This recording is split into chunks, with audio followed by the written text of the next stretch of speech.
Hello, welcome to the Snap UK Week 15 podcast review. We're coming to you, half of you from Tier 4, where you're not even really allowed outside. We're not even allowed on Skype, are we? I mean, technically, it's a bit restricted. Yeah. If Boris finds out, he will come and tackle you to the floor. But yeah, I think we're allowed on Skype if we run around the house 3 times with 4 neighbours, but not the neighbour from the right-hand side, and only the neighbour from the left-hand side has a dog called Boris. And of course, we're allowed to Skype all our family on Christmas, providing that we don't say anything funny. But you'll be safe. Yeah, we'll be fine. Of course, Gary isn't here this week because he's in a huff, losing all his fantasy semi-finals in a pathetic manner. Whereas could only get to a semi. Yeah, I've heard that about him. I mean, to be fair, I can't judge him. I couldn't even get a semi this year. It's very rare for me to come last, but I did. Twice. That's considerate. That's very considerate. I'll give you that. I like to think so. There'll be gold medals for that. Anyway, moving on. Anyway, should we start with the news? Which news do you want to start with? Sad news or happy news? Let's go. Start with sad and move into happy. I mean, before we go into anything else, you've mentioned Gary's not here. You haven't mentioned who is. Well, That's sorry. a fair point. Well, I'm Johnny. With me is 4 Inches, Jim, and Griff. Say hello, everyone. Well, thank you, Hurley from Lost. You've done a great job. The hat I'm wearing will not last long. It's, as anyone can see. I can see it riding up your forehead already. Yeah. It as I said before, it's like a champagne cork ready to pop. It's like Buckaroo. We've all got bets on what time in the podcast it pings off the top of your head. It's NFL's hat policy, seemingly, of making one size fits most. And unfortunately, I am not most, it seems. Made even worse by my lockdown hairdo. But yeah, it's... one size fits regular people. Yeah. But yeah, okay. Well, let's move on to the sad news then. I'm hoping that the sad news is the death of Kevin Green, of course. Died on the 21st at the age of 58. A storied, linebacker, not much of an age. So, really sad news.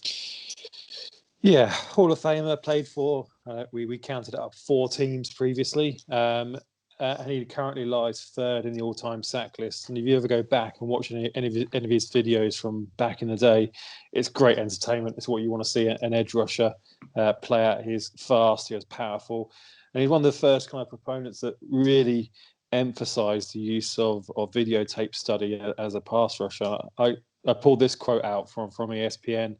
That Green said back in the day. I figured out how to pass rush. I figured out how to put a guy, an offensive tackle, 3 to 4 inches taller, 80 pounds heavier, put him in a position of failure, and I did that. And that was Kevin Green. Who's, like I say, go back and watch some of it if you haven't. Go back and watch some of the YouTube clips on him, because it's like watching a mid-90s version of Von Miller and JJ Watt wrapped up into one. He also had hair, and he had great hair. Yeah, hair like Ric Flair. It was amazing. And he celebrated being inducted into the Hall of Fame with Brett Favre because he pointed out that he was inducted right next to him, so he could keep an eye on him and take him out like he should do. It was an amazing speech. The guy holds, I think, the most sacks, double-digit sack seasons by any man over 35 as well. Like, this guy played hard right to the end and pretty much just got better and better and better as he went on. And he held various franchise records for the teams he played on. So it is a sad loss of a player that a lot of people probably have sort of allowed to slip through their net if they've only been watching the last sort of 10 years or so. But he's well worth picking up and having a look at on YouTube.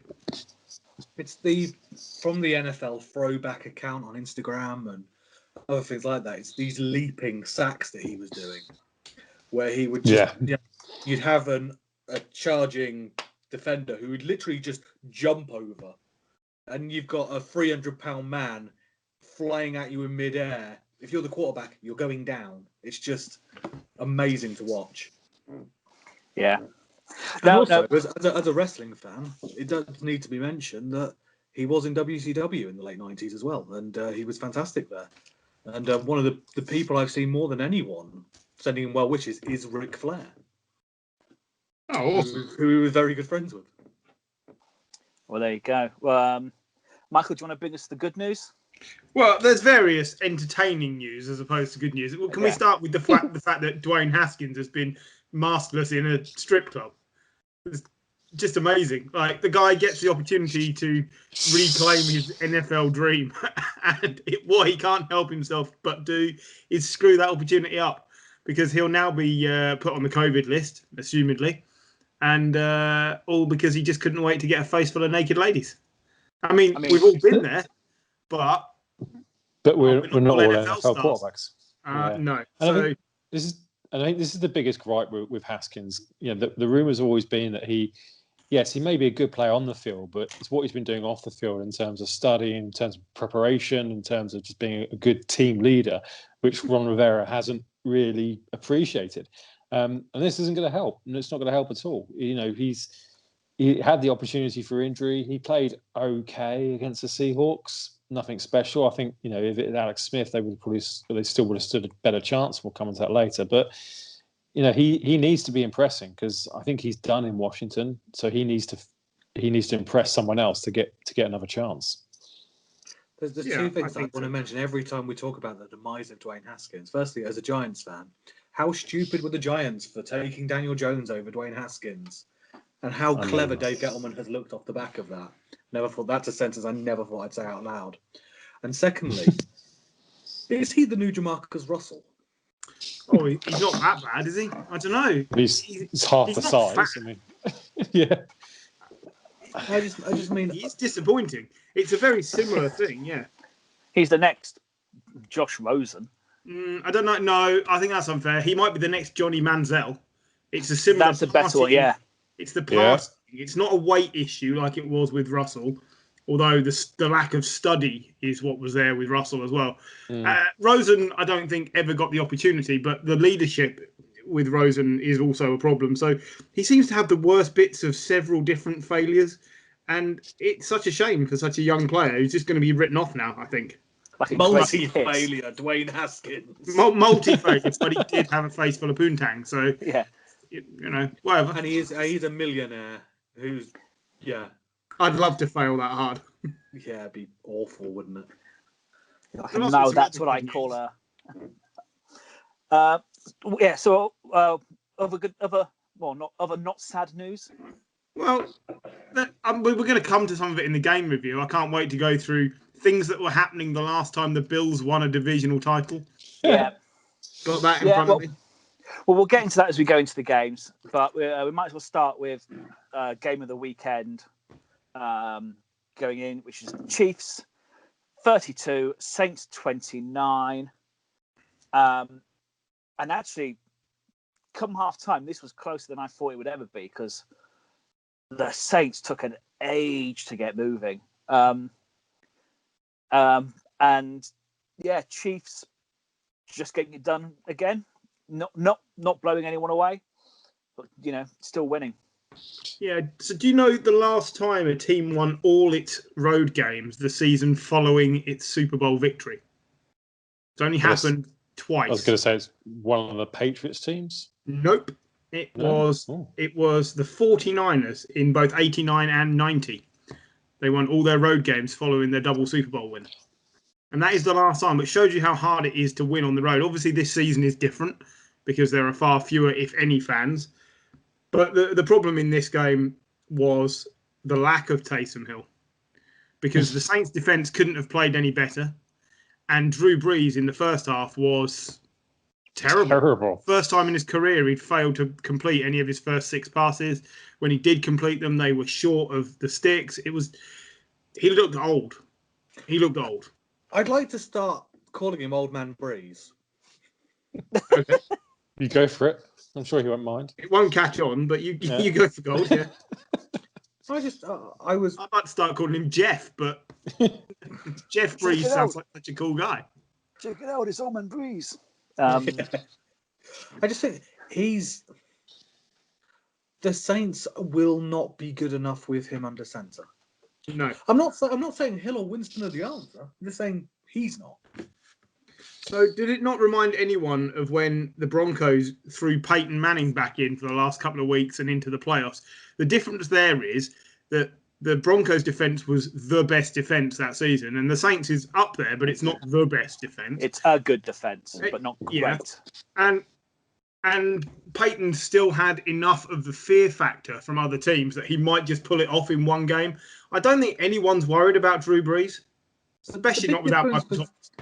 Another difference with that Broncos team and the Saints team is Demarius Thomas, Emmanuel Sanders, Julius Thomas. Yeah, I was going to mention that there was a distinct lack of receivers. I mean, they didn't have Michael Thomas. He's on IR, isn't it? He's on IR, yeah. Fraquan Smith got injured, didn't he? Yeah, exactly. And then you're down to Emmanuel Sanders and I quote from ESPN here, little Jordan Humphrey. I mean, he's not terrifying anyone, is he? Yeah. So you're down to the bare bones when it comes to wide receivers. And this was the problem with the Saints last year to an extent, where they only had Michael Thomas and Alvin Kamara to pass the ball to. Now they've only got Michael Thomas, Alvin Kamara, and Emmanuel Sanders to pass the ball to. And occasionally Gerard Cook turns up. But there's no depth there at all. I mean, it's not like... Alvin Kamara hasn't had a 100-yard game in the last 7 games. Yeah. He hasn't accumulated a total of 100 yards in any of those 7 games. Has he joined your fantasy team, Jim? No. Yeah, might as well have. Never again. And the difference, if you compare the team, the difference on the other side is, Patrick Mahomes has got Travis Kelce, he's got Sammy Watkins, he's got Tyreek Hill, Mecole Hardman can do a job, Demarcus Robinson can do a job. Out of the backfield, he's got 2 running backs who are known as receiving backs. Like, there's so many options for Mahomes that it's almost unfair on the rest of the team. And Drew Brees, he looked like an old quarterback coming back from a bad injury, and that's exactly what he was. And still, his stats at the end of it, 234 yards, 3 touchdowns, and an interception look okay. But when you consider he only completed 15 or 34 passes, less than 50%, that's not the Drew Brees we've come to know and love. If he plays the same next week, then the Saints have got a massive issue on their hands. If he suddenly improves, great, they'll carry on. But I think your comparison to Peyton Manning in the Super Bowl lead is spot on. And the only time they can play the Chiefs is the Super Bowl now, of course. But there was a point where I think it was the third Kansas City touchdown to Hardman. The Saints could not play any better defense than what they did, and the Chiefs still scored. Just perfect, wasn't it? It was just a perfect throw, but that's what we come to expect from Patrick Mahomes. Yeah, we're watching one of the greatest players there's ever going to be. Yeah, and he's not even in his prime yet, and that's great. But I just expected that if they brought Brees back, he would be able to at least be a serviceable player, and it looked like a week too early or a season too late, and I don't know which it is. So we'll see. But I just got the feeling if Taysom Hill had been in that game, it would have been even closer. It just looked not like a not matchup in the first half. Do you want to know what I think the sad thing is? I think both are right. I think even a fully fit Brees, it's too long, and I think sadly I think he needs to go before it goes Peyton-esque completely. NFL record that was set in this game. Alvin Kamara is the only running back in the NFL history with 80 or more receptions in each of their first 4 career seasons. So he's just racking up the receptions, but he's not exactly going far at the moment. But this comes back, and you can say the same for Michael Thomas last year when he broke the record. It's just because there's no one else for Brees to pass to. Yeah, it's Thomas or Kamara, and maybe a couple of catches from a few other wide receivers, but that's about it. There's no consistent number 2 wide receiver. Every so often, Emmanuel Sanders turns up, but that's about it, really. He's been number 2 for a while. Mm-hmm. Yeah, Emmanuel Sanders was great 10 years ago. And Sanders was decent last year. Yeah, I was about to write Brees off on Twitter. I can't believe how shit he is. Like they could put Carson Wentz in, and he'd been. And then of course he then went through a 51-yard pass to Sanders, and you think, actually, but it just wasn't good enough for a man of his reputation and quality. But Chiefs taking a firm lead in the AFC, especially after Steelers 17, Bengals 27, just like we all predicted. Absolute mayhem. So can I just make a very firm apology to Ryan Finley for anything I have said? That is the first thing I've got written down here as well. Go ahead, Paul. Ryan Finley, if you ever do listen to UK podcasts about the NFL, I am sorry for the things I have said about you on our YouTube channel. I am sorry for the things I've said about you on here. You have not completely redeemed yourself, but you are well on your way. Well, I'd actually written, if Ryan Finley never wins another NFL game, he'll be remembered for winning this one. So well done. That's all you needed to do. More importantly, whilst it demonstrates just how bad the Steelers are, maybe this is the game that gets Zach Taylor the whole of next season with no Joe Burrow, because he just beat a divisional rival. Been saying it all year. It'd be too early to get rid of Zach Taylor. There's definite improvements in this Bengals team. They've not been wiped out by a lot of teams, and this just shows that very few coaches would beat this Steelers team with Ryan Finley. I think there is something in Zach Taylor. I've said it for a number of weeks now, and I think this is one of those times that I've been proved right on a rare occasion. That is rare. I think that thing in Zach Taylor was the fear of the unemployment line for me. It doesn't matter what the motivation was. His touchdown where he jogged in for like 25 yards, he made the linebacker bite so hard on the play fake, and he literally sauntered into the end zone like he was Patrick Mahomes. How often do you see the quarterback running against the Steelers, and with 10 yards, the smile on his face, like the Cheshire cat. At no point in the last 20 seasons have the Bengals ever led by 17 points over the Steelers. 17-0 up at halftime. That is absolutely madness. There were so many highlights for the Bengals in this one. You just got to credit them. Giovanni Bernard had his best game for about half the season. Turned up, played really well. He's still quite underrated as a running back, especially as a number 2 running back. He's been bad without Burrow, though. Like, he was playing really well in relief of Mixon when they had Burrow. The Bengals have been bad for a few weeks now. I mean, this is an outlier, but I do feel for Bernard. Bernard, I think, is probably one of the better, number 2s. But he, he's playing on a bad team. Anyone want to take a guess at the last time a team went 3 straight losses after starting the season 11-0 or better? No one ever. Yeah, I was going to say no one ever, surely. Oh, you're both wrong. It's been done twice before. The 1969 Rams and the 2009 Saints. Oh. Wow. Both lost 3 games at the end of the season. Didn't that Saints team go on to win the Super Bowl? Yeah, but they'd already qualified for the playoffs. They then lost a load of games, went into the playoffs and won. So there's hope yet for the Steelers. Well, this is the thing. Like, it's obviously not great, but it can be turned around. They've got a margin for error, I suppose, is the best way to look at it. I don't think it's a comparison, though. The Saints had a very young Drew Brees. The Steelers have a very old, immobile Ben Roethlisberger. Last time Pittsburgh was shut out in the first half? 1954. 1980. That's close. Jesus Christ. Like, they've been very good for a long time. This was just a shockingly bad performance. I don't know how they turn it around, because I don't know what it is they're doing wrong. There's so many things. Ben's playing badly. The running game has been awful. The defense is still playing okay, but if you hold any team to less than 30 points in this league, you should have a chance with a half-decent quarterback. And it looks like the offense has just gone off the rails. Can I show you how the Steelers can turn it around? No, because we're on a podcast, so perhaps you should just tell us. I'll indulge you. Go on. I'll talk you through it. So essentially, the phone rings, Juju answers. Hello, yes.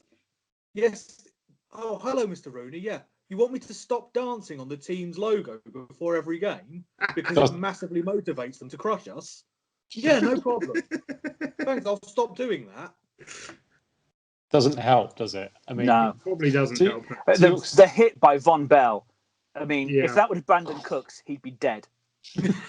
Again. This is why Brandon Cooks never dances on the logo before the game, because he knows it would kill him if Von Bell hits him like that. And you could see how much it meant to him as well. TJ Watt, first Steelers player with 13 or more sacks in 3 straight seasons since 1982, when they became an official stat. Is he now the best Watt brother? Yes. Full stop.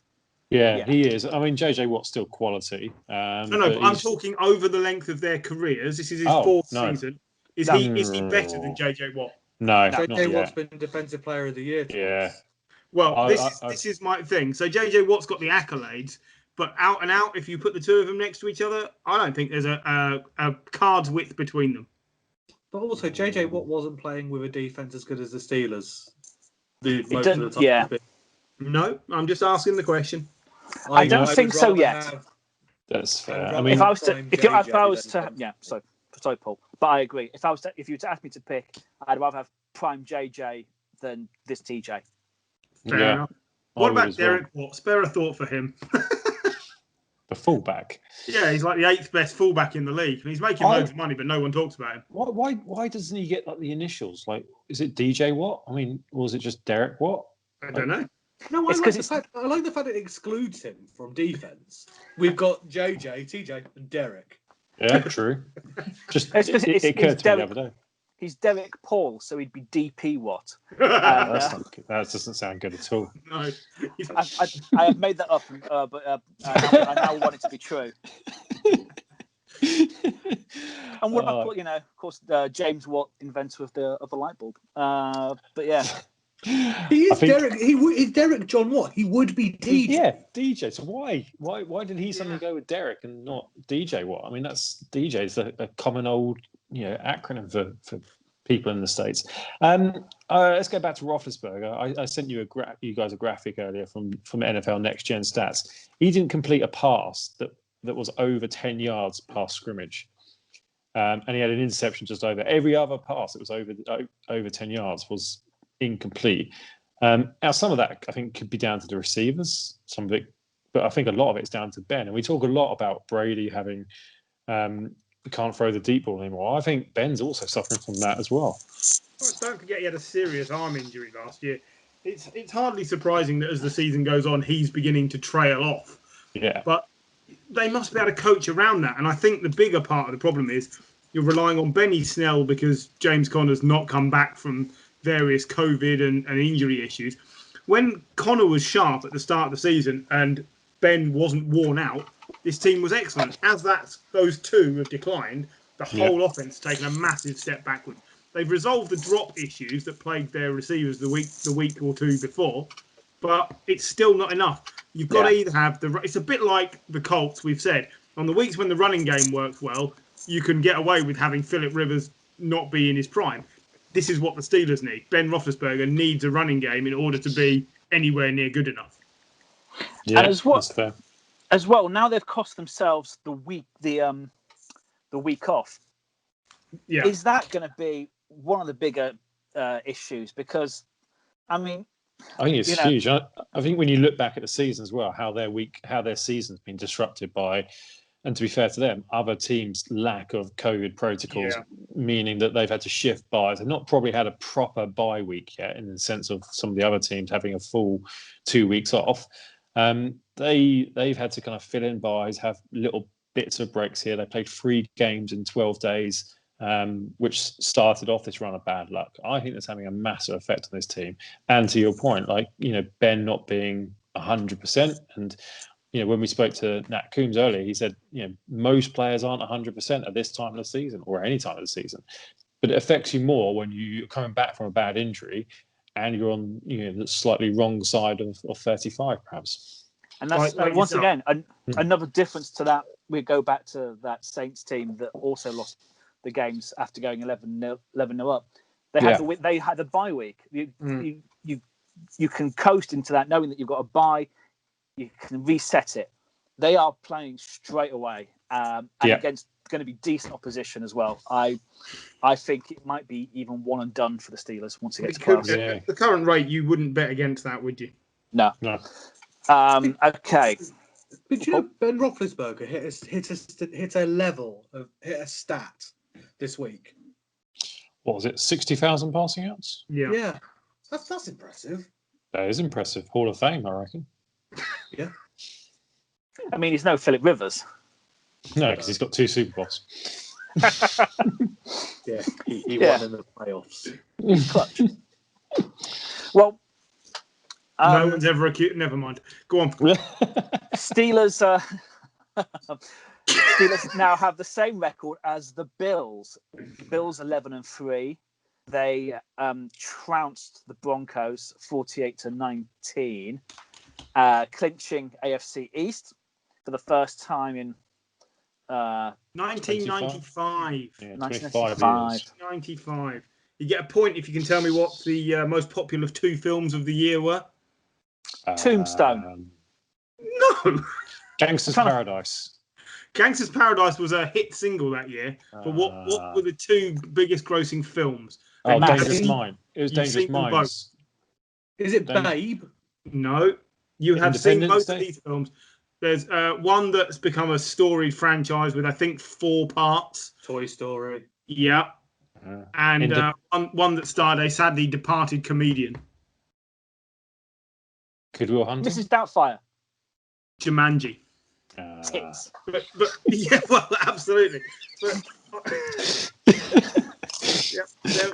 good old Jumanji tits. Robin Williams. There was no such thing as a smartphone the last time the Bills won the division. There was still no such thing as a smartphone. They weren't even close. Josh Allen wasn't 4 born. years away. Josh Allen was just a twinkle in his daddy's eye at the time. Yeah. So, some of the biggest shops in the US included Radio Shack, Blockbuster, and Tower Records. Brilliant. Nice.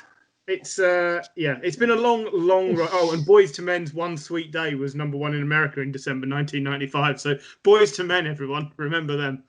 They'll be stars one day. Look, it's been a long road for the Bills. They're now old men. It's now old men. Boys to old men. Men to pensioners. Look, obviously, as a Patriots fan, I, for one, am devastated. But at the same time, you can't help but be really quite pleased for their fan base. A bit like when the Bengals helped them into the playoffs a couple of years ago.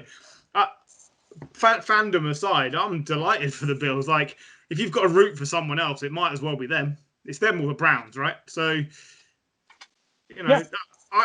you can't say enough about how good Josh Allen has been. He had his little mid-season hit of like 2 games, and he is absolutely on point this season. It's amazing.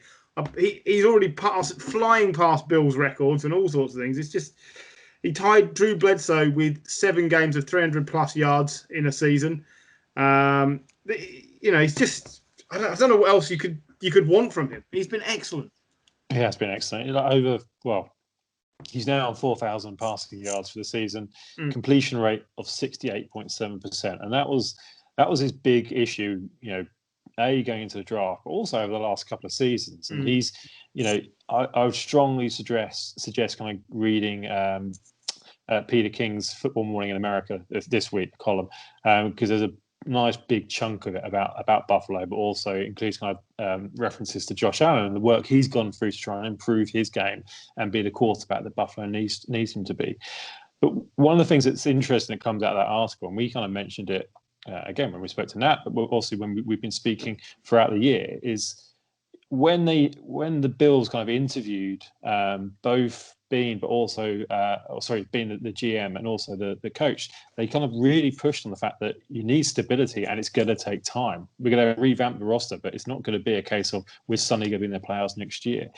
And there's a great kind of stat in the fact that out of this Bills team, 4 years ago, there's only 2 players left on the team now from 4 years ago. Yeah. But this squad has been completely revamped. They found a quarterback they liked, and they worked around him, built a team around him.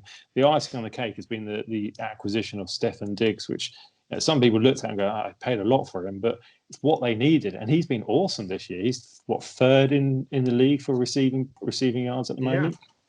And every week it's like he makes 8, 9, 10 catches and gets over 100 yards. Like, he's just the player they needed.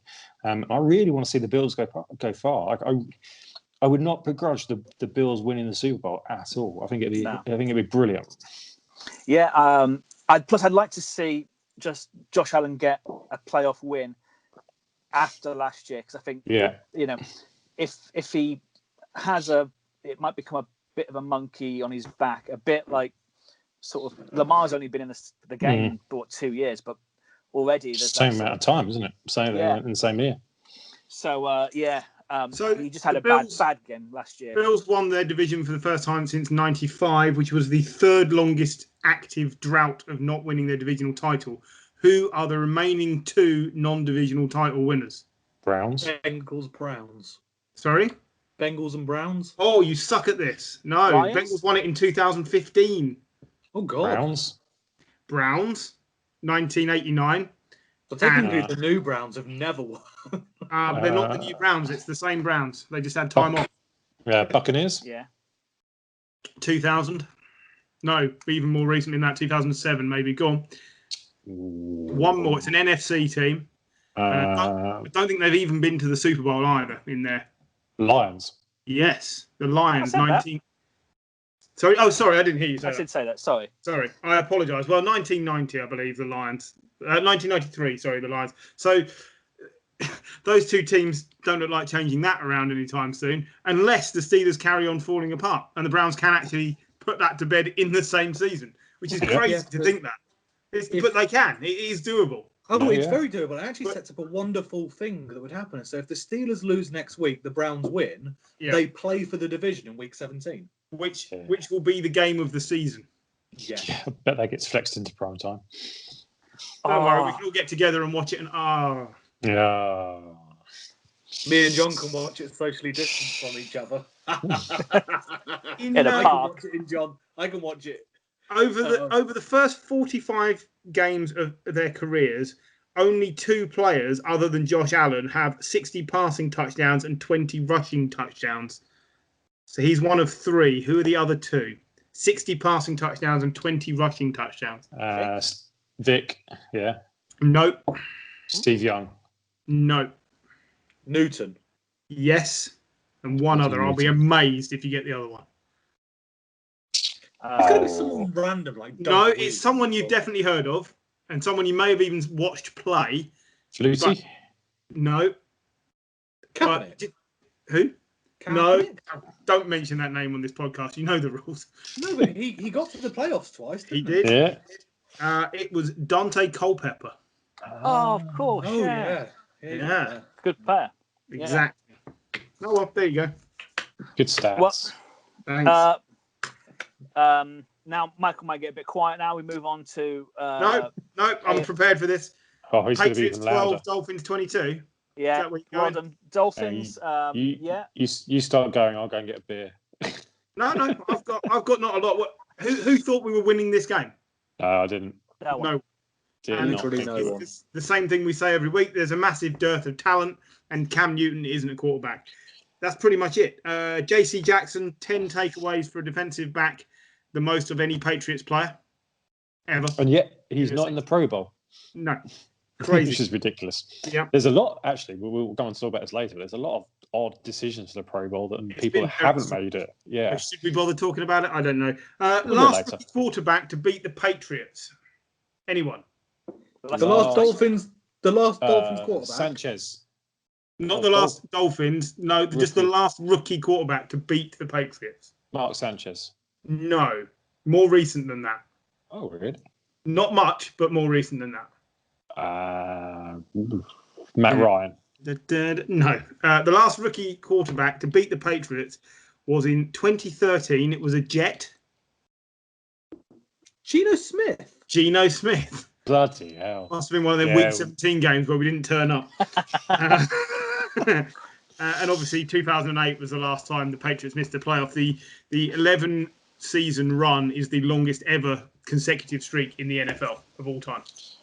Yeah. Yeah. How interesting that they're a streak of something else this season. Yeah. Back to your point about Cam Newton. His last 17 starts, he's thrown 5 touchdowns. Yeah.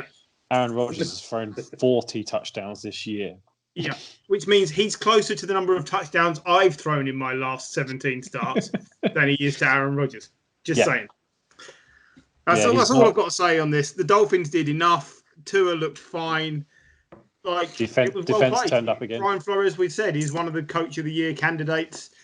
That's it. There's nothing else you can say about this game, really.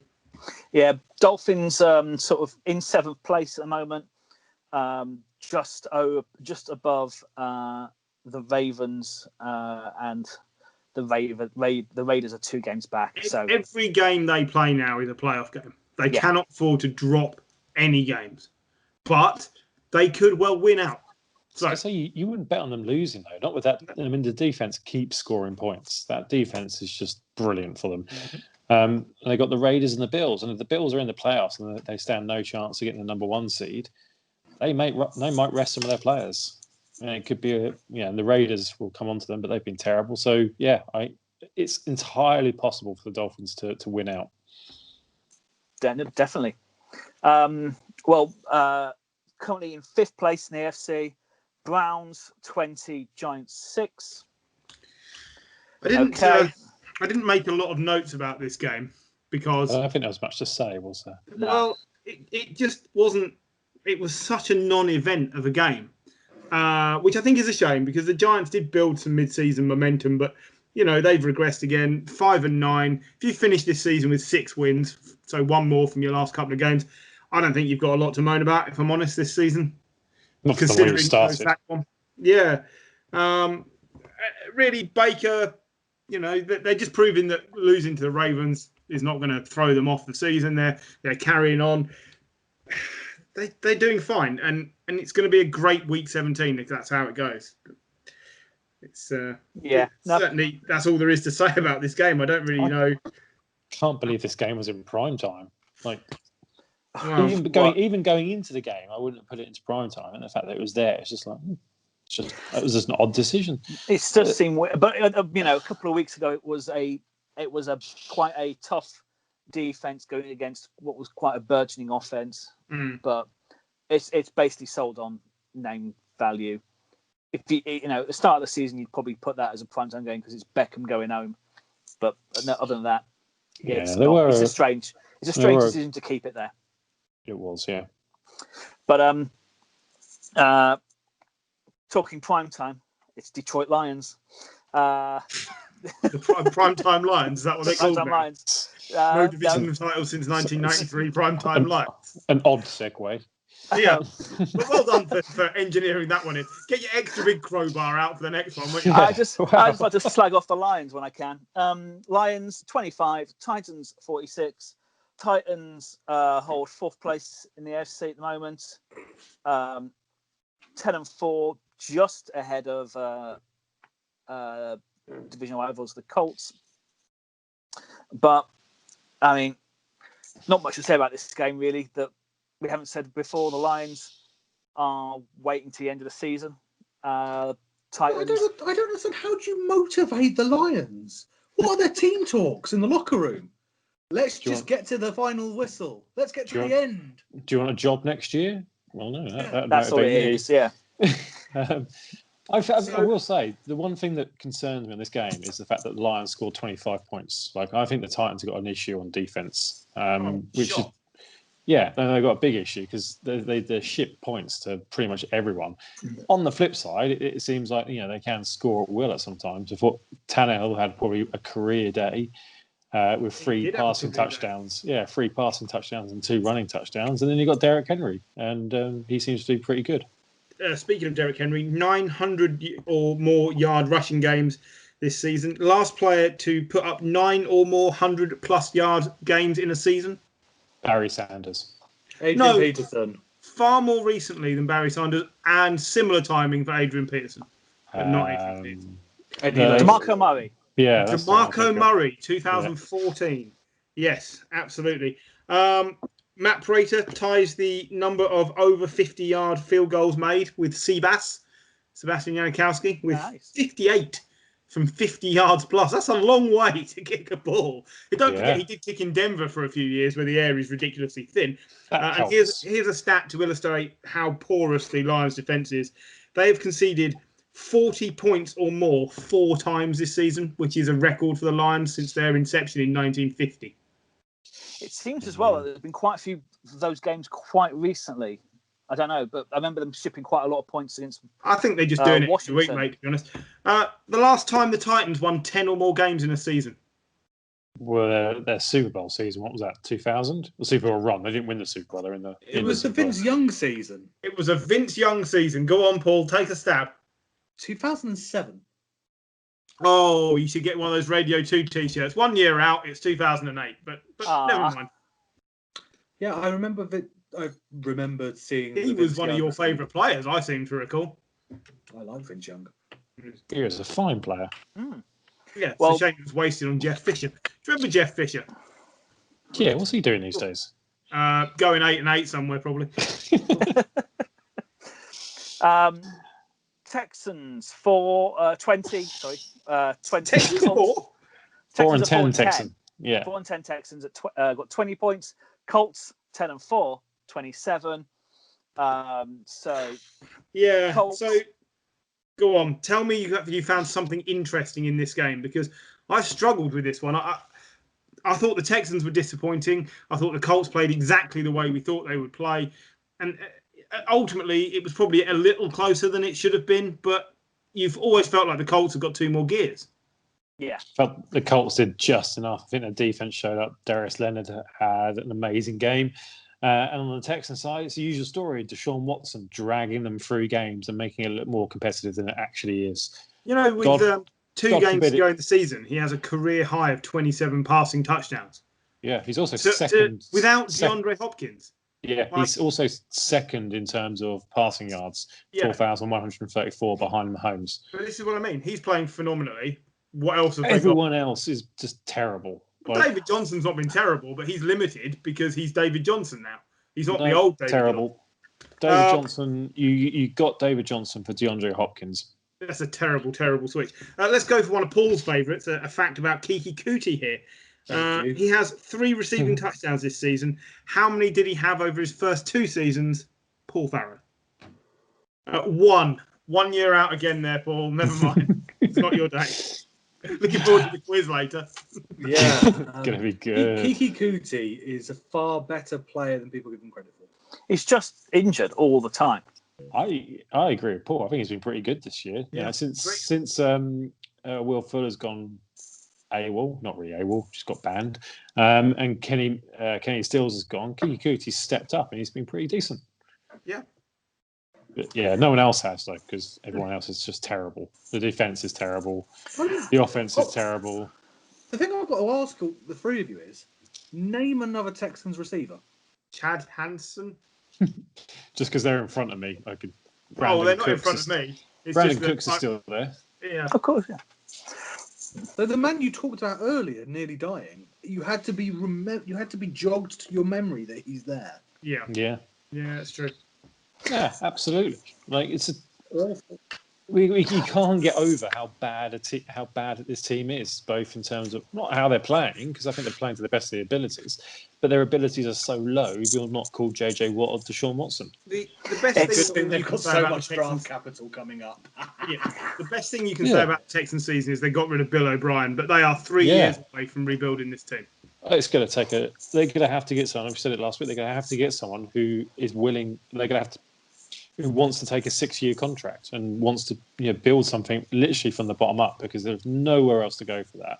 Like, it's the worst GM job and probably coaching job that's currently on the market or will be on the market moving forward, I think. I am prepared to go to Texas and start at the bottom. I don't mind. I will if they give me a 6-year contract. I'm happy to take a Gruden contract to go to Houston. That's what it's going to take, because no respectable GM is going to touch this with anything less than that. Well, that's the thing. None of you guys are respectable, so yeah, that'd be fine. Damn it. Jeff Fisher is available though. Yeah. I did feel in the last few weeks, like this week, the Colts did a celebration dance in the end zone. It was the it was some old like night train or something. Yeah, it's the Carlton dance from Fresh Prince. But it's when they go Sugar Hill Gang. That's it. But it's when they were doing it. Obviously, there's half the team celebrating. The camera cuts away just to look at a sad Deshaun Watson, and it's been. It just seems to be every time I look, I see Deshaun Watson now, which is him sad on the sideline, and it makes my heart bleed because he's too good for that. It makes me sad as well because I genuinely love watching Deshaun Watson play. I think he's a brilliant player. He's had some amazing moments in the past, and he's playing it out of his skin this year, and he can't win a game with just one person. No, not at all. Well, last game before we go to the break. Do you know who could do with him? The Patriots. Yeah, but we can't give up enough to bring him on. We haven't got enough. You'd have to have 15 draft picks to get him. Yeah, but remember, the Texans have none. That's very true. There are a limited number of quarterbacks I would give up our first and second round draft picks for. He would be one of them. Yeah. But he's not top of my list. I'll tell you what. If I was the Jets, I'd be looking at bringing him in. Yeah. Well, last game before we break: Jags 14, Ravens 40. I mean,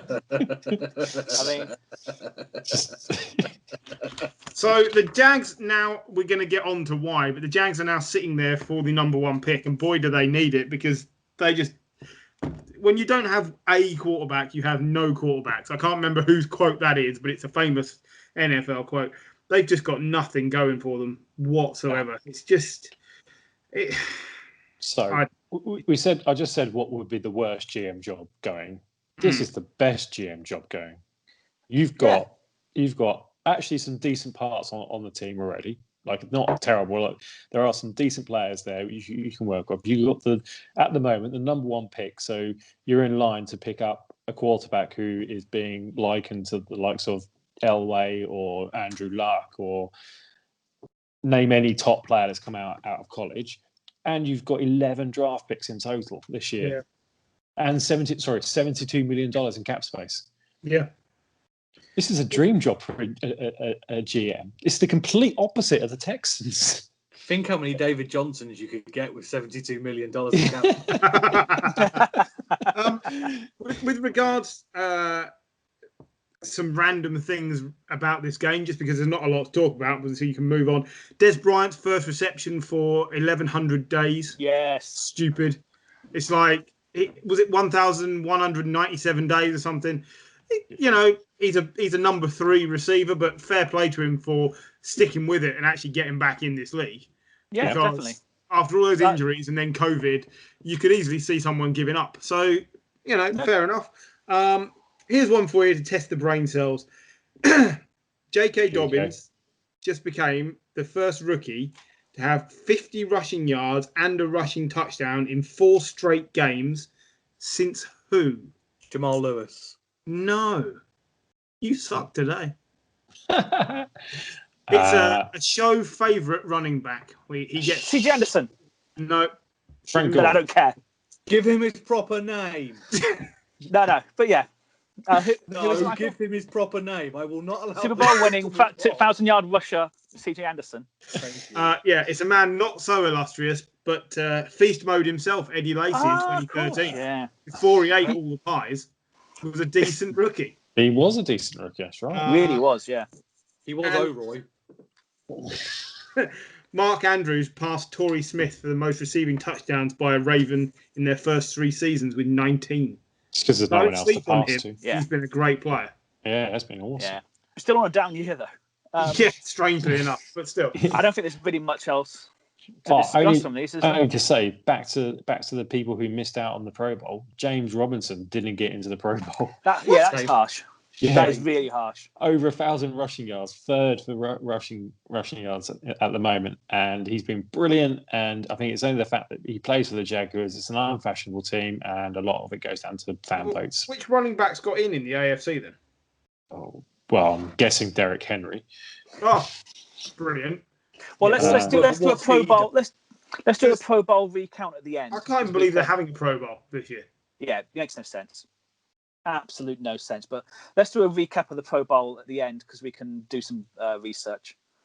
But let's take a break. No, Derrick Henry, Nick Chubb, and Josh Jacobs, just to cover that. Oh, fair enough. They're all right. But yeah. Josh Jacobs has gone off the ball recently. He has. And actually, as well, for the Jags, the Robinson is questionable this week, which would mean they have nothing. DJ Shark to do. I mean, yeah, great. Unless how are they going to get the ball to him? Damn, didn't think of that. I mean, I'm not going to lie. I found it hilarious this weekend. The third death of Minshew Mania. I just love. It can't die enough. Yeah, but they got the Bears and the Colts coming up. So they are losing. I am going to be crying. They're losing both those next games. Weekend. They are getting the number 1 pick. Yeah, it is looking like that, isn't it? Let's take a break and we'll come back and we'll look at the NFC playoffs.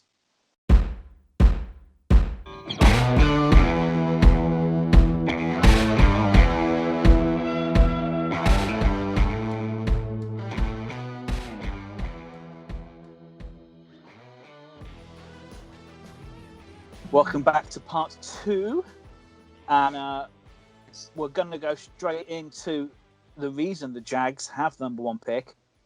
It's because they suck really bad. Yeah, they're really bad. Yeah, they are bad. You got some appropriate party music. Well, I don't think anyone's really partying, are they? Because the Rams are upset they lost and have lost ground. Understandably, why? The Jets are upset. The Jets fans are upset. Let me tell you who's partying. Sam Darnold, Frank Gore, and the Jets defensive players. Because without Greg Williams, they look like a different unit. It's only really the front office staff who probably aren't celebrating. Even Adam Gase would have been pleased because he knows he's not there for whoever's quarterbacking next season. Sam Darnold's been getting a little better over the last few games and turned up in the right spot. And it was all down to future Hall of Famer Frank Gore. He had like an 8-yard run and then throw the ball to him and he backed up for like 2 yards to cross the line, get the first down and secure victory for the Jets. And this was the game he entered the Hall of Fame. Yeah, this was it. He doesn't deserve to be on an 0-16 team. So I was celebrating with him. He was delighted. And it's professionalism. He doesn't deserve to be on a team. We can make that shorter. Harsh. That's harsh. I think moving away from the Jets' achievement, you should be looking at the fact that Sean McVay said this was the most embarrassing moment that he could have. And he should be embarrassed. They've been brilliant in recent weeks, but they are painfully inconsistent, the Rams. And it's another game where Jared Goff just looked like a very middle of the road pedestrian quarterback who can't elevate his team when they're not, playing well. So Jared Goff all over, isn't it? It's not just the Rams that are inconsistent. It's Jared Goff that's inconsistent, and if he's behind in a game, I don't feel like he's got it in him to buck his team up and get back into a game. I just feel like he just kind of goes into his shell, and as soon as he's more than 10 points down, I feel like he gives up. They did well to come back from there, but then in the most important moment, he's not there. He's not a clutch quarterback. No, he's not a clutch player. No, that's not like Philip Rivers. No, he's not. It's a shame, really. Look, I mean, he might even be less clutch than Philip Rivers. That's saying something. I think that's a fair comment. Look, there's not a great deal to talk about besides the fact it's an embarrassment for the Rams, but I think it's important to note that this potentially changes the destiny of the whole franchise. We've all been talking like they're guaranteed to get the best college quarterback since Andrew Luck. Yeah, that's what we've been told. Besides the fact that Justin Herbert's technically the best college quarterback since Andrew Luck, but we'll get to that. But now Trevor Lawrence is probably going to the Jags, so it's Justin Fields maybe, or it's bring in new management and actually get someone to extract the talent from Darnold that's clearly there.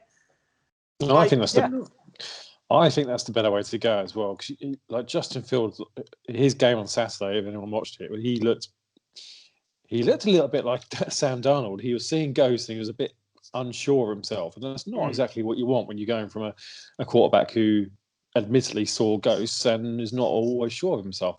At least with Darnold, you've got 3 years experience underneath him. He's never had an offensive-minded head coach. And I'm not even sorry. I know Adam Gase is an offensive-minded head coach, but he's awful. I mean, just look at what Ryan Tannehill's done since he left Gase. Yeah. A non-offensive, offensive-minded coach. Yeah, exactly. So he's never had that kind of coach that's really been able to get the best out of him. And the last year's offensive line was terrible. His offensive line could be a lot better if with the number 2 pick, they pick up Penny Sewell out of Oregon, who is going to be a generational talent at tackle. Suddenly you've got 2 bookend tackles who are going to protect you, and that will improve the run game. It improves Sam Darnold's pass game. And then they've got another first-round pick, and they can pick up something else which they need, either an edge rusher or another wide receiver. But I think everyone's looking at Justin Fields and saying, right, he's the number 2 quarterback, so he's going to New York Jets. I think there's more options on the board for the Jets than that. I agree. Stick with Darnold. I think he's so criminally underrated because of the poor management on this team. Back to Jared Goff. Just before we go on, anything more on Darnold? I'd have to keep Darnold in the team. Have you seen his grandfather's name? No. Surprisingly, no. I can't see it because of my background. Nobody can see that. Go on. Sorry? Pardon? Dick Hammer. Dick Hammer. That's right. This has come up before, hasn't it? He was he the Marlboro model or something? Yeah. His grandfather was the Marlboro man. Yeah. And his name was Dick Hammer. Why is that funny? Because I don't know. But the thing is, no matter how great, he's younger than Burrow. Yeah. Exactly. And no matter how great a potential the talent is, it's still a lottery. Get a proper coach behind, and I think keeping Darnold is the way forward. It's just whether someone might come in and make them an offer that might turn their head, but I don't know. But then we're questioning the Jets here, and they are not the epitome of a well-run club. So this is very true. No, if there's a chance they're going to do it wrong, they'll do it wrong. So yeah, I want to bring us back to Jared Goff. He has the most turnovers by any quarterback since the start of 2019. He's tied at the top of the list with 37 turnovers. I mean, it helps Jameis hasn't played for a year. Well, you joke. Jameis is third. So there's 2 at number 1. I think the other one is Wentz, but I haven't finished checking it yet. But I think it's Wentz with all his fumbles and interceptions. This year. Yeah, and then you've got Jameis with 35 turnovers who hasn't played for a whole season so far. It's just incredible that he's still at the top of the list. It's amazing. I love him. Yeah, Goff is as much of a hindrance as he is a help to this team. On the weeks when he's good, But who would you even compare him to? What is he, 5 years into his career now? Andy Dalton. Yeah, that's exactly where I was going. It's Andy Dalton, possibly Carson Palmer. Yeah. Carson Palmer's much better than him. Carson Palmer became a much better quarterback, but when he was with the Bengals and the Raiders, he wasn't. Yeah, he was pretty decent with the Bengals, but it's Dalton all the way. When you had Huzman Zada and Chad Johnson, Palmer was phenomenal. Yeah, that's what I mean. Even Dalton, I think you could have Dalton run an offense. Goff, he needs a bloke in his ear, and he, without McVay, I mean, he'd be a Trubisky, but a bad Trubisky. The one that started the season and was getting dropped. I don't think he's that good. What the hell does a bad Trubisky look like? Flipping heck, John. The one that got dropped. The one that is possibly, at all times a week away. But yeah, he's he's a Trubisky with good PR. That's all he is. I think that's a fair point. Jimmy Garoppolo as well. Well, that's it. He needs to be in San Francisco, Goff, because he needs a system around him. He's a system. Yeah. He is a proficient system quarterback. He doesn't elevate the system. That's the problem. No. I just accidentally stumbled across the slightly longer version of the stat I gave you.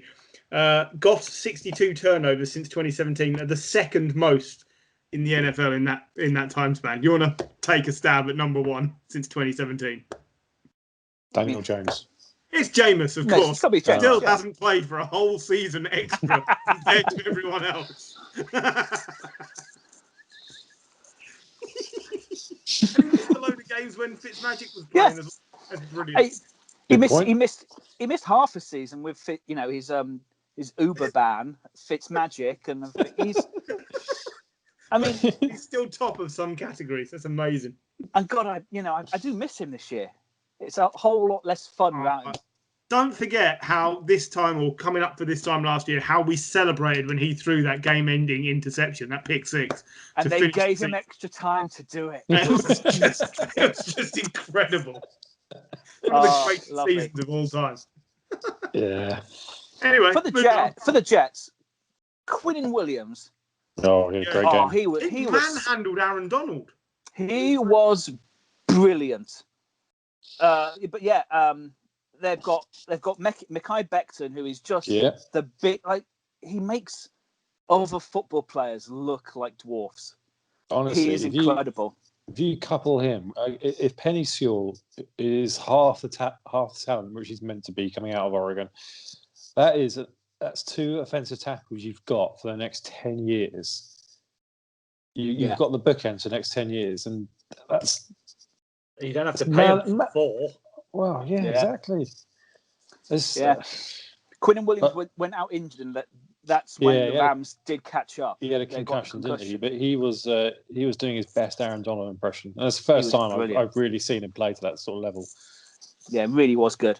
Should we move on to Seahawks, who overtake the Rams effectively, and they are now in the playoffs.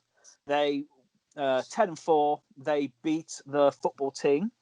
2015, wasn't it? 2015. Yep. 2015, yeah. I mean, it's just more Seahawks, wasn't it? What we've came to expect over the last few weeks.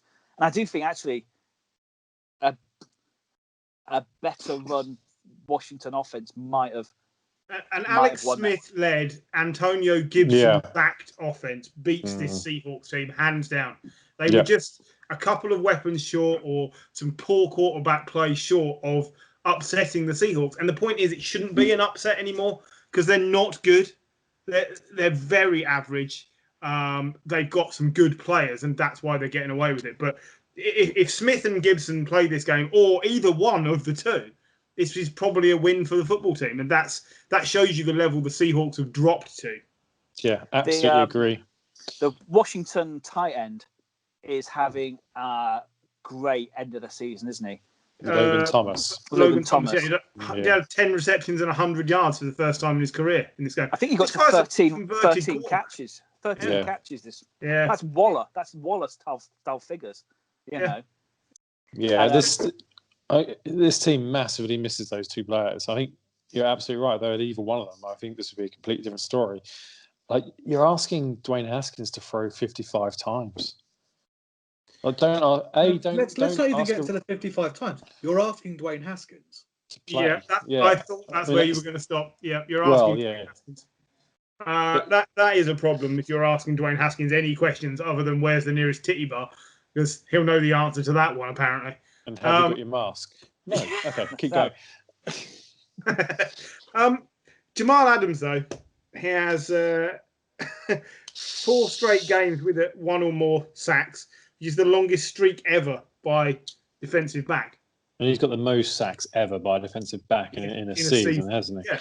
It's been incredible. Yeah, that's great for him. Awesome. He's leading his team in sacks. Yeah. And let's remember, they get no pressure up front.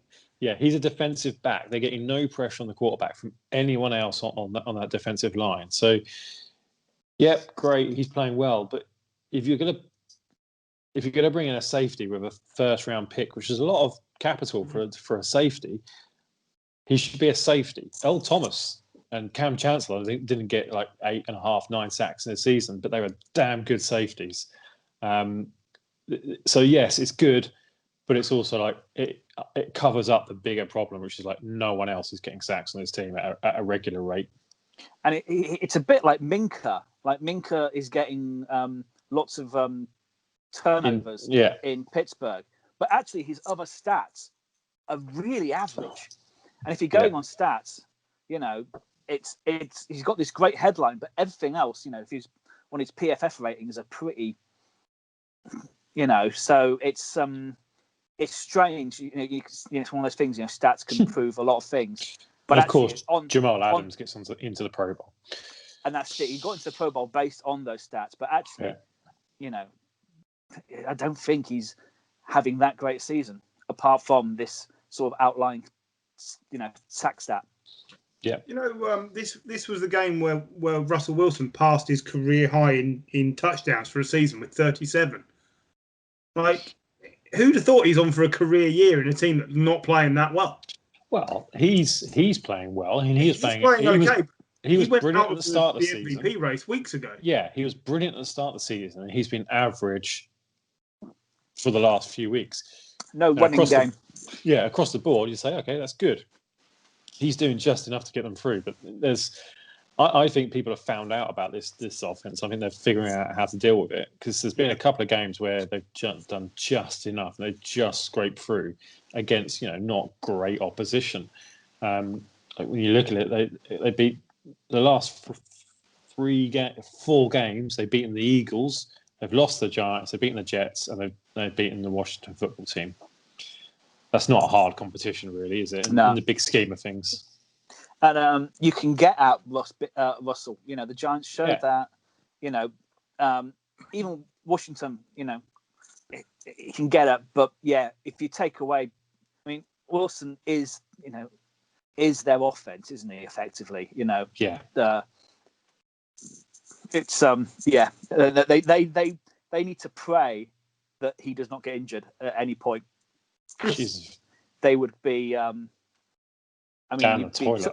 Oh God, awful! Like Connor Cook's Raiders, bad. Good comparison, I like that. Yeah, that's spot on. Eagles 26, Cardinals 33. Come on, bring on the overhype. Cardinals 7th position in the NFC. Jalen Hurts had another good game, over 400 yards. Dual threat, even better with comparatively little weapons, but Jeffrey, Ertz, the Fulgham, all there at least for him. But Kyler Murray there when it counts. Kyler Murray had a great game. Kyler Murray did have a great game. Jalen Hurts had a pretty damn good game, and I'm sticking to my guns. Carson Wentz never starts for this team again, subject to Jalen Hurts getting injured. I think it's done. This team looks 100 times better without Carson Wentz. Tell me it's not true. Oh, I wouldn't deny that. They obviously have looked a hell of a lot better, but it's 2 games. It's 2.5 games. But it doesn't matter. They look like a transformed offense. Like the guy actually is able to control the offense, which Carson Wentz doesn't look able to do. It's all it's doing, even if nothing else, even if it's not showing you that next season Jalen Hurts is going to be a top 20 quarterback, it's showing you how far Carson Wentz has fallen. And if the stories of Carson throwing his toys out the pram about being potentially replaced next season are true, then I think they might be better off because and that's not a good look for Carson either. Because if he'd been replaced and Jalen Hurts had not played as well, they'd lost both the games. Fair enough, but to your point, like Jalen Hurts has been playing well. I'm not denying that, and he won a game, and he's very close to winning this game as well. But unfortunately, that's not. Carson's like it's the time for Carson just to shut up, like just stay out of the press. Be quiet. Don't let your agent say things like that because it's ridiculous and it hurts your value. and it makes you look bad on a team. Which, to your point, he has seemed to have lost the team. Like, I wouldn't be surprised if he did leave. I don't think it's the end of Carson Wentz. I think that there's still a good player there, and it's like Sam Darnold. There's a lot of good to like about Carson Wentz. There's a lot of quarterback to like about him. He could do a great job in another system. I think you're right. I think he probably has. His time might have run out in Philadelphia, just for the fact that he just looks tired of it. Like, I think he needs a fresh start. Whether that is a fresh start in a new season, the Eagles, or a completely fresh start somewhere else. His agent needs to be sweet talking Sean Payton to his take agent. Him. Well, I'd also go back. Yeah, sorry. I'd also be speaking to Frank Reich, his former offensive coordinator, in the season where he was brilliant. Like, let's not forget, it was that Super Bowl season where, for the first, 13 games before he got injured, he was an MVP contender. He should absolutely be lining up a move to replace Phillip Rivers at the Colts. Yeah, absolutely. That is the best move for Carson Wentz, because Frank Reich got more out of him than anyone else ever has, and it will give him the opportunity to say, with this person who gets the best out of me, I can be a Super Bowl winner off my own back. I've told you all along, the chip on his shoulder is I didn't win the Super Bowl when my team won the Super Bowl. And he needs to just a fresh start. He will be a much better player somewhere else. But he also has to stop throwing his toys out the pram, like you said, because he does clearly do that. And teams don't respect players that do that. Yeah. For the Cardinals, they're in a battle now, effectively, with the Bears. Because Vikings suck. 2 games back, but I'll tell you a game back even. But I know we're going to come to the Bears in a minute, but I'm afraid that the Cardinals are not going to win that. You just look at their relative matchups at the end of the season. I think the Bears are going to be in here. I'm assuming you're coming to them fairly quickly here, but well, we are not. We're going to 6th place. Somewhere else. We're going to 6th place in the NFC. We're going to the Buccaneers, beating the Falcons 31-27, and we're gonna end near the time with the Bears. So to give us an overview of the whole NFC. So for the first time in NFL history, or at least since 1950, a team has been leading by 16 or more points and lost 3 games where they've led by 16 or more points in a season. This Falcons team have done a lot of good under Raheem Morris. The defense needs a complete overhaul. That's all there is to be said. Matt Ryan's playing fine, but he's being asked to do so much. If you put your team up by 16 points and they don't hold on the other side of the ball, that's not on you. That's not on you. Yeah, I completely agree that the offense is fine. The running game's not brilliant, but the passing game is so good. And like that, you've got, when Julio Jones is back, you've got 2 number 1 receivers. Calvin Ridley is playing out of his socks at the moment. I'd be getting rid of Todd Gurley. Like, he's not done enough. Shock on my face that's happening. It was worth. I think it was worth a punt. It's not worked. Fine, move on, because they need to improve the run game. And then everything. They should do what the Panthers did last year in the draft. Like, every single pick should be on defense, because it needs a complete overhaul. Yeah. Yeah, I agree. This was 320 passing yards in the second half. Was the most Brady's ever put up in a road game in his career in the second half of the game. He needed to, though. Incredible. That shows you how bad this Falcons defense is. He's 64 years old. But this you've got to remember. On paper, this Bucs offense should beat anyone. Yeah, I'm not saying it shouldn't, but 320 yards in the second half by a man who walks with a Zimmer frame is not okay. No, but when you've got future Hall of Famer at quarterback, future Hall of Famer at tight end, 2 of the league's leading wideouts last season, and if he wasn't a dick, another Hall of Fame wideout, that's 5 players who 320 yards and a half isn't it? Which is fine, but there's no running game, so to speak of. Like, it's not like Brady's going to suddenly take off for a 15-yard run. So all you've got to do is try and stop the air yards somewhere, and they couldn't do anything. No, in the second half. Well, saying that, I think Ronald Jones got into our top 10 running backs somehow. Yeah, Ronald Jones has been fine, but you know that's not what this team is based on. You know Brady isn't a threat with the RPOs as such. It's like... But yeah, Fournette with 2 touchdowns. I mean, not much yards because they were just asking for a big bastard to run them in, but he did it. Did you not get a call? But yeah, I just don't like this Bucs team. There's just something about it. I don't either. Yeah, I'm with you on it. There's something I don't trust it. I don't like it. I never like teams that just buy players in for the sake of it. The one player I do like, and he's another Pro Bowl miss, is Devin White, the linebacker. He had 12 tackles on Sunday. 4.5 of those tackles were lost, and he's had an amazing season. And somehow shows you how pointless the Pro Bowl is. Pro Bowl is ridiculous. DeForest Buckner is another player that's missed out, by the way. Again? Yeah. Again? No, DeForest Buckner in the Pro Bowl is ridiculous. Shocking. Can we just stop talking about the Pro Bowl because it's clearly bullshit? Yeah. Let's really stop talking about that. It's really upsetting. No more mention. I mean, if I could just say one positive thing about it, it was nice to see Brandon Graham in it.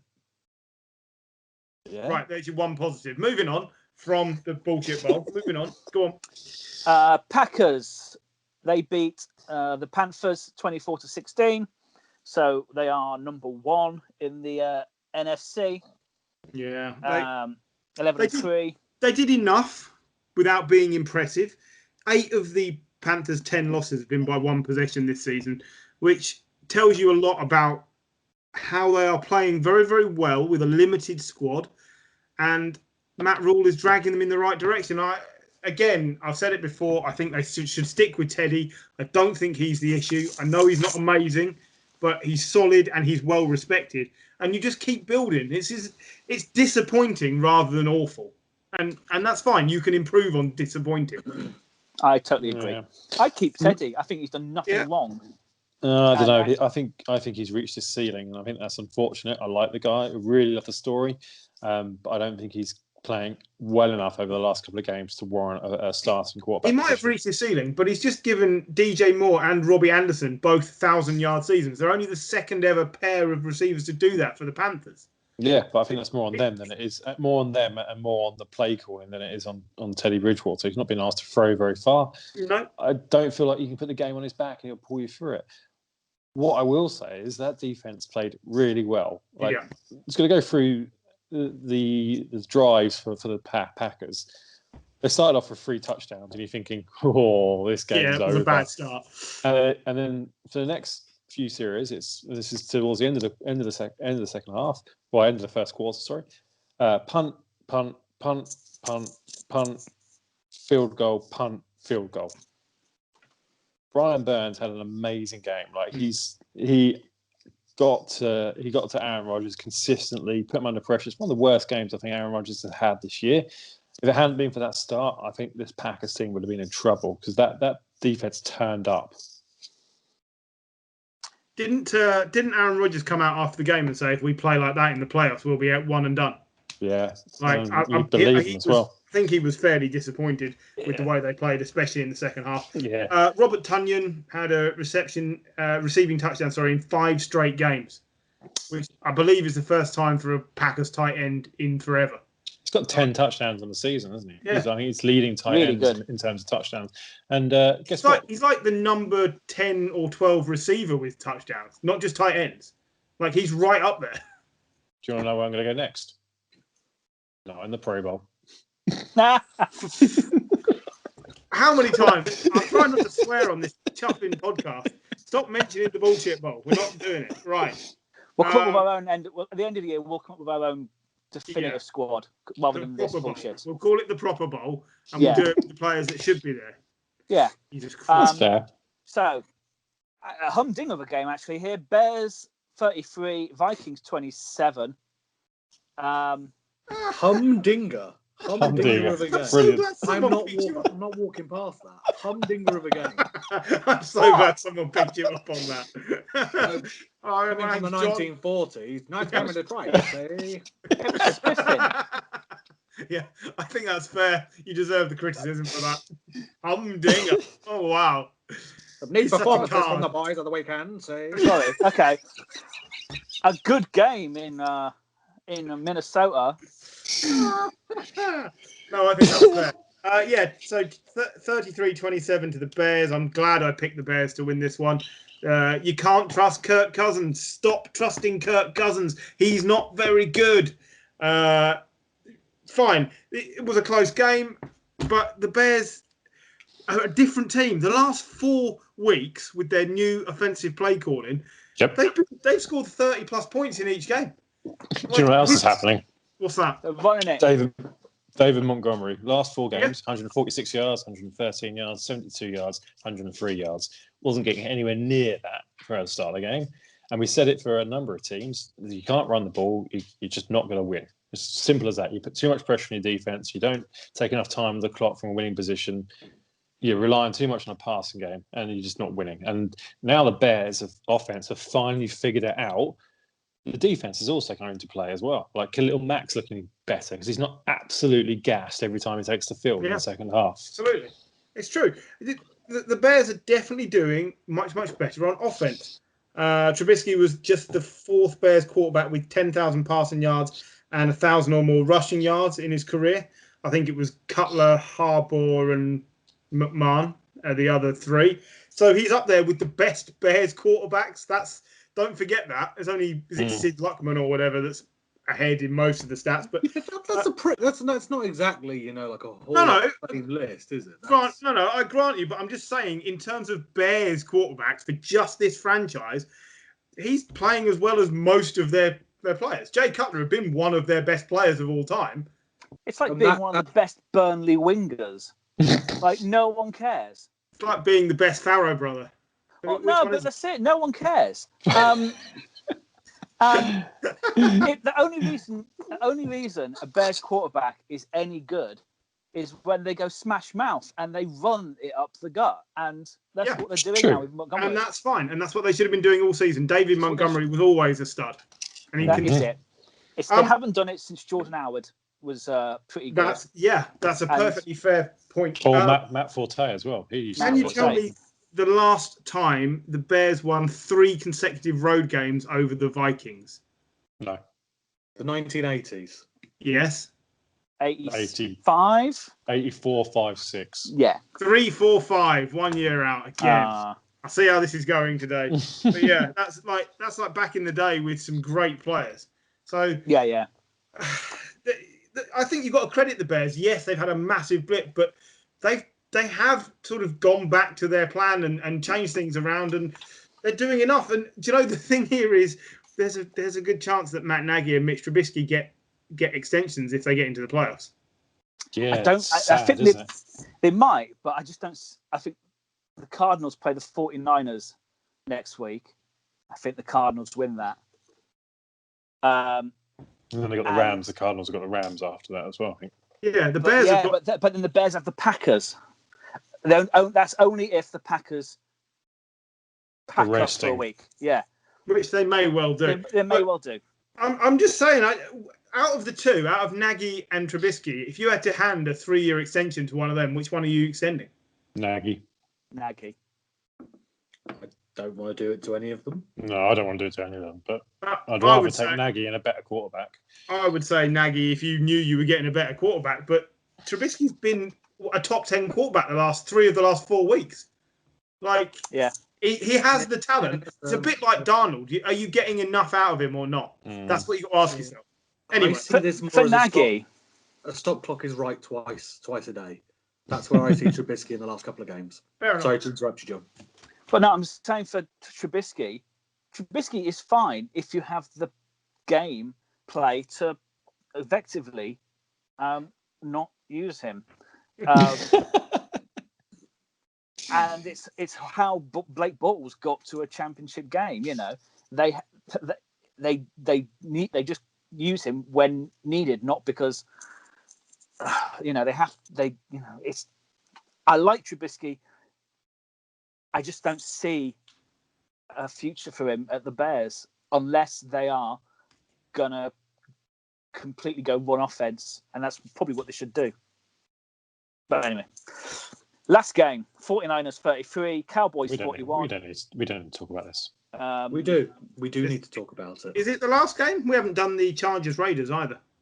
Oh, I forgot the Chargers Raiders. Yeah, I thought you had. Completely missed out the running order. Yeah. Anyway, yeah. 49ers 33, the dominant Cowboys 41. Let's just leave it at that.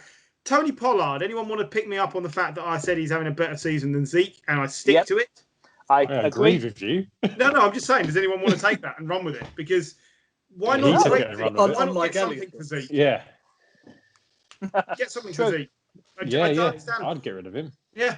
If Zeke could pick it up and run with it, that'd be great. Yeah. If you could lean over that far to pick up the ball, that'd be impressive. Can you tell me, Brandon Ayuk, 17 or more fantasy points in 6 straight games. Who was the last 49ers receiver to do that and when? Jerry Rice. No, T.O.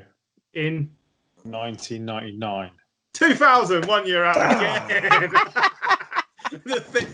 This week's podcast is called 1 Year Out, by the way. Yeah, exactly. Bodes well for the quiz. I'll tell you what, Brandon Ayuk is the one shining light in this season so far. Really excited to see him play. He's playing very well. Pass Debo for the most rookie receptions. Yeah, excited to see him and Debo on the same field with a good quarterback. Yeah, that'll be brilliant. Have you seen who your quarterback is for this weekend's games, by the way? It is CJ Beathard, is it? Is he starting? Beathard boys. The Beathard boys are back. It's season-ending surgery for Mullins. And they've also said Garoppolo probably won't play again this season either. So let's hope no one gets injured. I think it was season-ending play for Mullins against the Cowboys. It's another 2 interceptions. Come on now. I don't think he's been that bad. He's a good backup. Yeah. Let's just not go any further than that. Andy Dalton. I know what will solve the problem. Let's bring in CJ Beathard. No one ever. I'll tell you what. There's a number of quarterbacks we've spoken today who we said could be leaving or could be saying Wentz, Darnold. Yeah. I'll take either of those on the 49ers.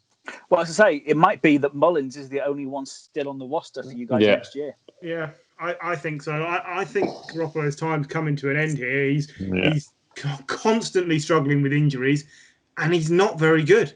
No, he got to the Super Bowl not because of him, but he got the Super Bowl because of the defense and the good running game. The thing is, who would take him? Patriots. He's shown to be a better pickup than most of the teams in the league. Patriots wouldn't take him. I don't think they'd take him back. So where does he go? I don't know. Anyway. You're so upset by this. I can take the defeats on the chin this season. Why can't you? I can. It's just fine. It's just something to say. They're terrible. We've got so many injuries. We've got no quarterback. We've got no star defensive end. We've got no wide receivers. Our cornerbacks are pretty dire. The Cowboys set franchise record with allowing 20 points on defense in all of their games so far this season. Yeah. So it was a terrible defense. So yes. What can you? Hey, let's talk about another quarterback that didn't go to the Pro Bowl. Jimmy Garoppolo. No, Justin Herbert. Justin Herbert. What? Stop talking about it. Makes me cross. This is worse than COVID and Brexit. It should be called the Bell End Bowl. Right. So, apologies. I missed this off the order. 27, John. I don't know if you got it on your list, but it was. I forgot it. It was the Thursday night game. Justin Herbert was brilliant again, and he is always the story. But can we take some time to talk about Marcus Mariota? We should. I don't get much time to talk about him anymore. I don't think we've ever spoken about him at all this year. No, your lad. He had 150 odd passing yards. Well, yeah, more than that. 50 odd, but 226. 226. But let's go with the stat I've got before you jump in. 1 year out, Jimmy. 150 or more passing yards, 50 or more rushing yards, and 1 rushing touchdown. Only one other player has done that without starting the game. Anyone? Jesus. Clue? Who? Give us a clue. No. I'm going to let it percolate. Ask the question again, so I've got time to stall. 150 or more passing yards, 50 or more rushing yards, and 1 or more rushing touchdowns. Colin Lamar Kaepernick. Jackson. Nope. Jackson. I'm going to let it percolate away there, because then you have to think about Marcus Mariota till the end of today's show. What more could you want? I think I think he has shown you that when he's not being constrained by people slagging him off, he's a good player, and he'll probably be starting somewhere next season. That's what I'm saying. Cool. Yeah. I love that you hate that. No, I don't mind. I don't mind Mariota. I think he's a Do you want to know who the player is, by the way? I wasn't really going to make you leave it. Steve Young. The one time I don't say Steve Young. 1987 wild card round against Minnesota. The one time. Yeah. But I'm just saying about Justin Herbert, just before we go into... Yeah. Who do you get rid of then? Mahomes, Josh Allen, or Deshaun Watson? Who goes in his place? Deshaun Watson. No one. Herbert's been fine. It's just there's 3 spots. I'd put him probably number 4 or 5. Oh, yeah. I'd put him in ahead of Watson. He's a rookie. No, he's playing out of his skin. Yeah, Watson would be better. Anyway, let's have a quick break and come back for the quiz.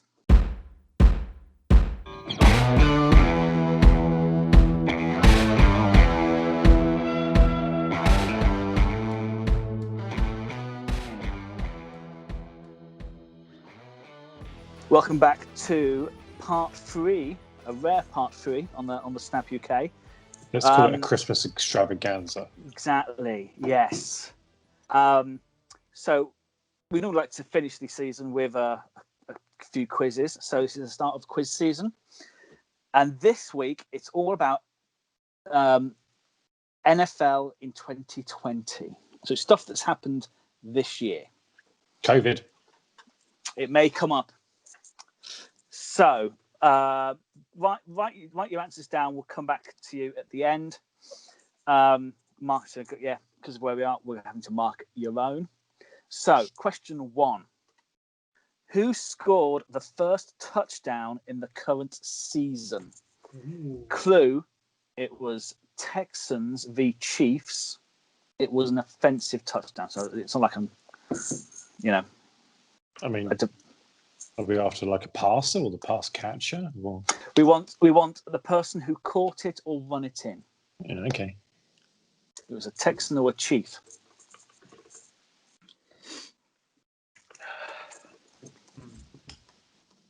Are you marking them one at a time?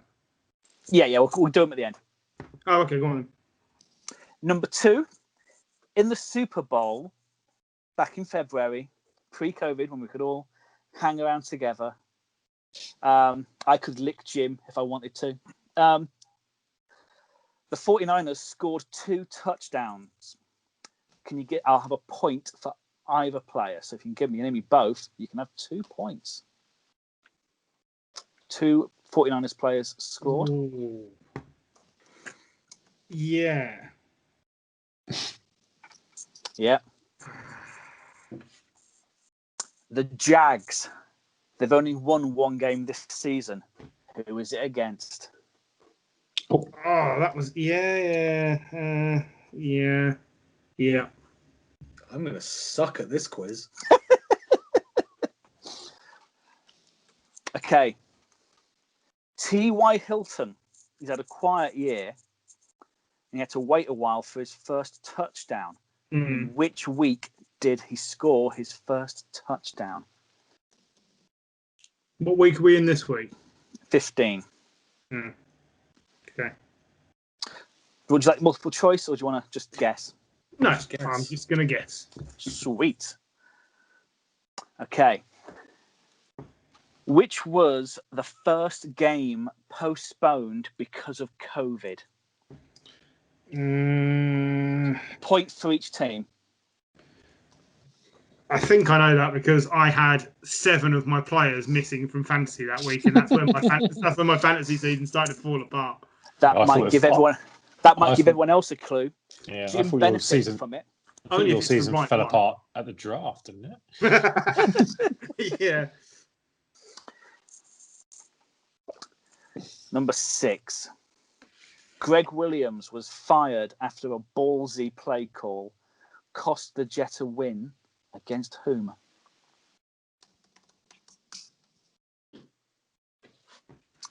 7. Who was the first head coach fired this year? Fired this season? Prior to the season? No, this season. So since the season started. During the season. Yeah. Number 8. The Patriots were the team most affected by COVID pullouts. How many players were pulled out for the Patriots? Didn't know that. Have a guess. We have mentioned it this year. Yeah, I think I'm going to be one out. It seems to be the theme of today. It's a theme, yeah. Number 9. The youngest player ever inducted into the Hall of Fame died this year. Who was it? You will know him. Yeah, I think I do know that one. And the international games, number 10, the international games were all cancelled this year. But which team was set to host the game in Mexico? So who was going to be the home team for the game in Mexico? Have a guess. Little hint, they're normally over that side of the country. Quite close to Mexico. I'm not sure that helps. There are about half the teams in that area. Yeah, thanks very much. Yeah. I have taken away half the teams for you. So you've given me a 1 in 32 chance still? I've given you a 1 in 16 chance. You're assuming I know geography. Because I've taken away the East Coast and the North. Okay. I'm fairly confident. Okay. So, who was the first touchdown scorer this season? You want to shout it out? I've written down Kenny Stills. No. Will Fuller? No. David Johnson. It's David Johnson. Because I had him in fantasy. Called Star. That was one good week. Yeah. Yeah. So, the two 49ers touchdown scorers? Mostert and Juszczyk. Mostert and Juszczyk. Yes. And the weapon. How's it going, Paul? Very well, but that's why I'm shaking my head looking very exhausted. I tend to shake my head and look angry when I'm doing that. Come on, Paul. Tell us the answer to question 3. No. No, I don't think I will. Well, Michael, do you want to tell us the answer to question 3? It was week 1 and they beat the Colts by 7. Yep. I think. It is the Colts. This is why I don't know any normal person stuff, because my head's just full of this crap. Shit, yeah, like this. T.Y. Hilton, what week did he score his first touchdown? 12? I went 13. I went 11. Jim and Paul, you're out by 1. Oh, he's got another 12. It was 12. I only know that because it was the week after I dropped him from my fantasy team. Okay. First game postponed. Titans Steelers? Yeah. It was Titans Steelers. Is that 2 points or 1? 2 points. 1 point. So if you've got Titans and Steelers, then yeah. I've just got my first point. Hey. So Greg Williams was fired. Against who was his ballsy play call? Raiders. It was the Las Vegas Raiders. Oh, well, that was only a couple of weeks ago, so exactly, that's fine. Yeah. A couple of easier ones. We all know this one, surely. Number 7. Come on, fired. Bill O'Brien. It's B.O.B. Paul, what did you put? Dan Quinn.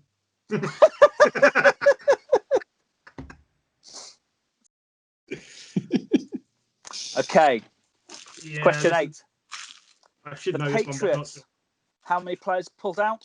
I put 11? 9. I went 11. I put 7. You're both out by 1. It's 8. Youngest player ever inducted into the Hall of Fame. Gale Sayers. Gale Sayers. Yeah. Strong. Only because he was so young when he retired. Yeah, exactly. Yeah. And the international game, the Mexico game, was supposed to be hosted by Arizona. Chargers. It was the Arizona Cardinals. Well done. Who have instead missed hosted one, and that was the Patriots question. So, scores? 8. 1, For me. 8, 11. 1, 8, 11. Well done. What? So, Paul's missed a lot of this year, though, hasn't he?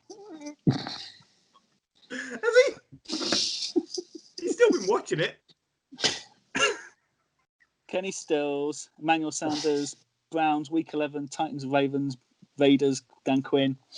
Okay, Cowboys. Marks from the Cowboys, beautiful. A team near Mexico. Texas is near Mexico. It is, yeah. Yeah, I suppose. Risky picks, week 16. Paul, do you want to go first? No. Okay. I've not even got the schedule in front of me. I've looked at the schedule for this week, I must confess. I always forget. Okay. I think...